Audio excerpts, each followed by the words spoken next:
Thank you all. A special thanks to the Italian ambassador Enzo De Luca for the kind invitation to open this meeting on energy transition.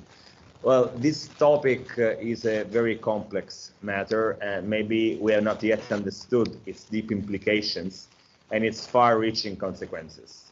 First of all, it goes to the heart of our socio-economic system. It relates to a global challenge that we must face by joining hands, leveraging on multilateralism and on our enhanced bilateral partnership. This is why we need an ambitious and brave approach, taking onto board different national circumstances and differentiated pathways, but having a common final goal well in mind.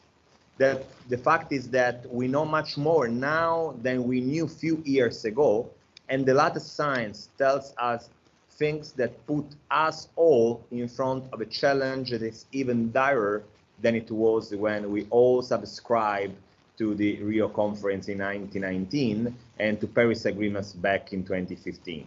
Without ambitious emissions reduction policies, the average global temperature is projected to increase between 1.5 and up to 6 degrees over the course of this century, hampering the future of next generations. Limiting warming to 1.5 centigrades implies reaching climate neutral economies by mid-century. India's remarkable plan to deploy 450 gigawatts of renewable energies already by 2030 is an impressive step into this direction. It is the sort of leadership that we all need. India's resolve will certainly contribute to a successful G20 on energy and climate ministerial meeting that Italy hosts in Naples on 23rd July. We look forward to participation of the relevant ministers from the government of India. On a bilateral level, last November, our prime ministers agreed on a bilateral action plan 2020-2024, which includes in the areas of cooperation, green economy, clean technologies, and renewables. The forthcoming meeting of the Joint Commission for Economic Cooperation on 8th July will allow us to explore ways to further strengthen our partnership in this field. The clean energy transition is, of course, at the heart of the COP26 too. We are hosting the fundamental preparatory meeting in Milan from 30 September to 2nd October, preceded by the Youth for Climate Driving the Ambition, a back-to-back arrangement that makes us all feel the full responsibility of delivering something really concrete, which our people, starting from the young generation, are voting for. Besides, we really appreciate the forward-looking vision of the New Delhi in multilateral fora. India hosts the first international organization focused on solar energy deployment, the International Solar Alliance. Italy is proud to be among the very first countries that have joined the organization since its membership has become potentially universal. The energy transition is not simply a process. It has to be an entirely new ecosystem in which we continuously discover additional elements to broaden our common and joint action.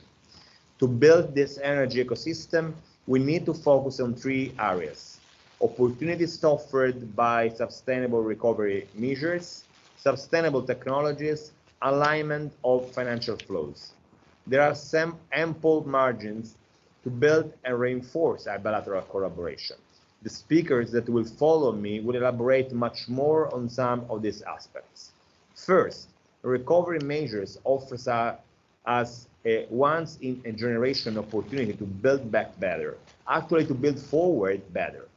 We must ensure a proper coherence between short-term measures and longer-term climate and environmental objectives of the clean energy transition.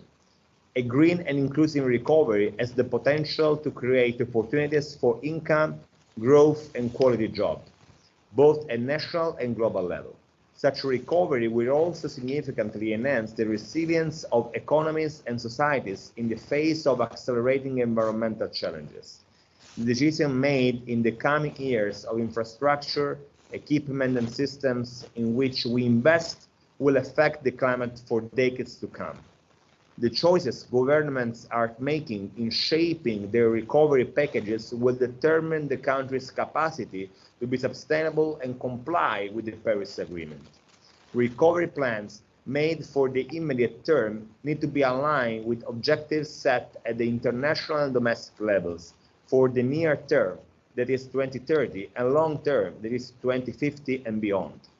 In Italy, we have just adopted a national recovery and resilience plan whereby 70 billion euros are allocated to the green revolution and ecological transition.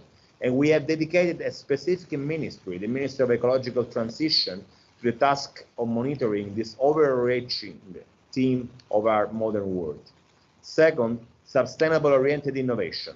Three pillars underpin the transition to a climate-neutral energy system, namely sustainable input, flexibility, and decentralization. Sustainability calls for processes that do not deplete natural resources in a significant amount, and renewable energy sources can fit this paradigm. A sustainable energy system is characterized by an efficient exploitation of all energy sources, fosters energy efficiency in the first instance, adopts clean technology and infrastructures for production, storage, distribution, integration, and use of different energy carriers.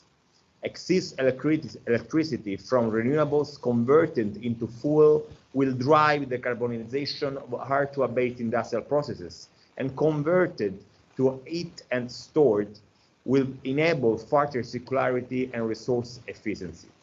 The energy system balance must be maintained at all times and therefore requires flexibility measures with different intensities and acting along different time spans.